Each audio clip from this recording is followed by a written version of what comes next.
السلام علیکم ورحمۃ اللہ وبرکاتہ۔ Welcome to channel history of Islam. ناظرین، آج میں حاضر ہوں فاتح اندلس طارق بن زیاد کی دوسری قسط کے ساتھ۔ ناظرین، اگر آپ نے ابھی تک ہمارا چینل سبسکرائب نہیں کیا تو سبسکرائب کیجئے اور ساتھ بیل آئیکن کو کلک کیجئے تاکہ ہماری تمام ویڈیوز آپ تک پہنچتی رہیں، اور ویڈیو پسند آنے کی صورت میں لائک، شیئر اور کومنٹ کرنا مت بھولیے۔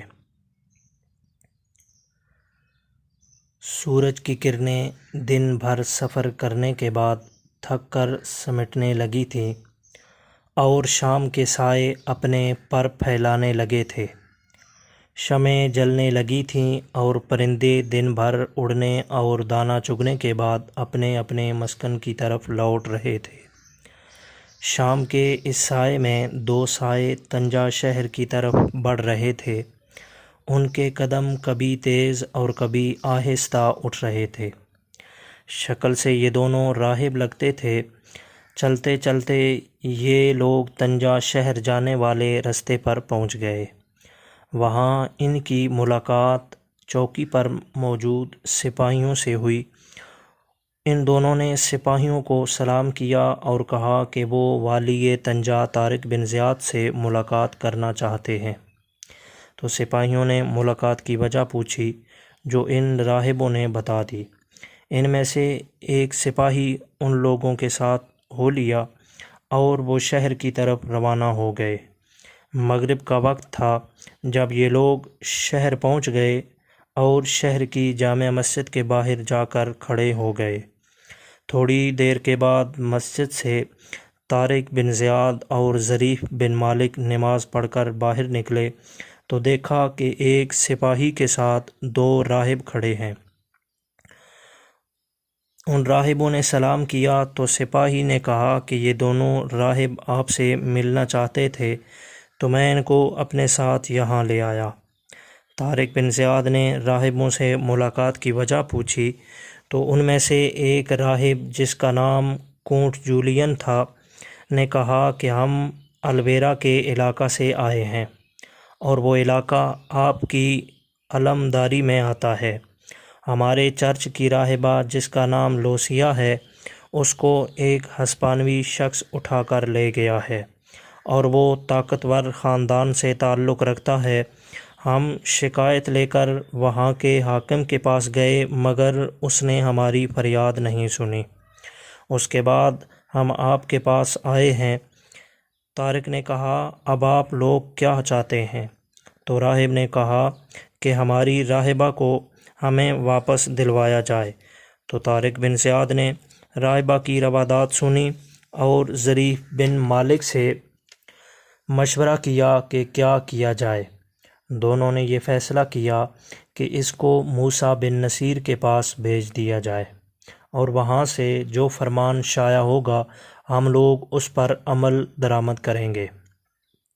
چنانچہ دونوں راہبوں کو موسیٰ بن نصیر کے پاس بھیج دیا گیا اور ساتھ ان کی ساری روادات لکھ کر بھی بھیج دی گئی۔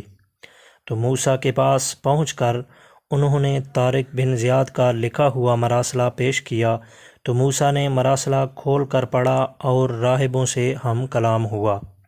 کیا حاکم وقت کو اس وحشیانہ واقعے کی اطلاع نہیں ہوئی؟ راہب، سب کو خبر ہے اور سب کو ہی نہایت رنج ہے۔ موسیٰ، پھر ایسے ابوالہوس اور بدکار بادشاہ کو معزول یا قتل کیوں نہیں کر دیتے؟ راہب، اس لیے کہ سب اس سے ڈرتے ہیں۔ تو موسیٰ، اچھا آپ مجھ سے کیا چاہتے ہیں؟ جولین، آپ ایک مظلوم کی حمایت میں تلوار بلند کر رہے ہیں، اس سے زیادہ اور کیا معقول وجہ ہوگی؟ موسیٰ، یہ تمہارا آپس کا مسئلہ ہے، خود ہی طے کر لو۔ جولین، اگر ہم طے کر سکتے ہوتے تو تمہارا دروازہ کیوں کھٹکھٹاتے؟ راہب نے کہا کہ مسلمانوں کا قول ہے کہ وہ دنیا میں امن قائم کرنا اور مظلوموں کی حمایت کرنا اپنا فرض سمجھتے ہیں۔ موسیٰ، بے شک۔ راہب، جو بے عزتی جولین کی گئی ہے اس سے کیا وہ مظلوم نہیں سمجھے جاتے؟ موسیٰ، بے شک۔ راہب، اور رازرق موسیٰ ظالم ہے۔ راہب پھر کیا آپ کا یہ فرض نہیں ہے کہ مظلوم کی حمایت کریں اور ظالم کو کیفر کردار تک پہنچائیں؟ موسیٰ بے شک میرا یہ فرض ہو جاتا ہے۔ تو راہب تو اللہ کے لیے آپ مظلوم کی حمایت کریں اور ظالم کو سزا دیں۔ میں شرافت، تہذیب اور انسانیت کے نام پر آپ سے اپیل کرتا ہوں جولین، اگر آپ نے ہماری امداد نہ کی اور میں اس بدکار اور جفاکار سے اپنا انتقام نہ لے سکا تو میں حضرت مسیح علیہ السلام کی قسم کھاتا ہوں کہ سمندر میں ڈوب کر مر جاؤں گا اور میرا خون آپ کی گردن پر ہوگا۔ تو موسیٰ بن نصیر یہ سن کر گھبرا گئے اور انہوں نے جلدی سے کہا کہ میں انشاءاللہ تمہاری مدد کروں گا۔ لیکن راہب لیکن کیا؟ موسیٰ میں محض ایک واسرائے ہوں، خلیفہ کا ماتحت ہوں، خود مختار نہیں ہوں۔ اگر تم پسند کرو تو میں تمام واقعات لکھ کر اعلیٰ حضرت خلیفہ کے حضور میں ارسال کر کے ان سے لشکر کشی کی اجازت حاصل کر لوں۔ راہب نہایت مناسب رائے ہے آپ کی۔ موسیٰ اچھا تو میں ابھی لکھتا ہوں۔ موسیٰ نے اسی وقت ایک عرضداشت لکھی اور اپنے ایک معتمد آدمی کو دے کر خلیفہ کی خدمت میں ارسال کر دی۔ کونٹ جولین اور راہب نے ان کا شکریہ ادا کیا اور اجازت لے کر رخصت ہو گئے۔ ان کے جاتے ہی موسیٰ اور عبدالعزیز اٹھ کر چلے گئے۔ ان کے جاتے ہی لوگ جوک در جوک اٹھ کر روانہ ہو گئے۔ آج کے لیے اتنا ہی۔ نیکسٹ ایپیسوڈ تک مجھے دیجیے اجازت۔ خوش رہیے، مسکراتے رہیے۔ اللہ حافظ۔